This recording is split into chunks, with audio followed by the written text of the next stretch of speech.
Fear, panic and uncertainty are spreading across parts of South Africa after Mozambique confirmed that at least 5 of its citizens were killed in what it described as xenophobic attacks over the weekend. The deaths mark the first officially confirmed fatalities linked to a wave of protests against undocumented immigration that has swept through several parts of the country. According to the Mozambican government, around 800 of its citizens were caught up in violence that erupted in the southern coastal city of Mossel Bay on Friday. As tensions escalated, hundreds scrambled to escape the unrest. The region, remember, has seen anti-migrant protests similar to those reported in the financial capital Johannesburg, Durban and parts of the Eastern Cape province in the recent weeks.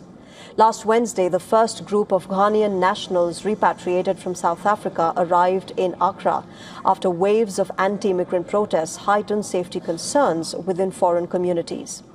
The group included women and children, with authorities launching a voluntary relocation process for citizens who say they no longer feel safe. They want to fix their county. Why don't they turn their energy to their parliament house? Why not turn their energy to their state institution? Why not turn their energy to the ordinary Africans? Why not turn their energy to those institutions that they feel that they're going to work for them? Immigration are there. So if the immigration failure, what are you going to do?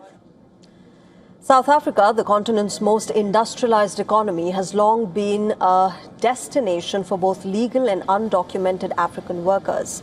Several African countries, including Kenya, Malawi, Nigeria, Lesotho and Zimbabwe, have also urged their citizens in South Africa to exercise caution. South Africans would generally like to see fewer immigrants on the street. They'd like to see the borders closed or at least strengthened. They would like to see South Africans privileged more in the labor market and access to services. But most South Africans are not willing to march and to support the kind of violence that we've seen in the last few weeks. South African authorities have condemned the violence against foreign nationals and pledged to crack down on xenophobic attacks, saying that such acts have no place in the country's constitutional democracy.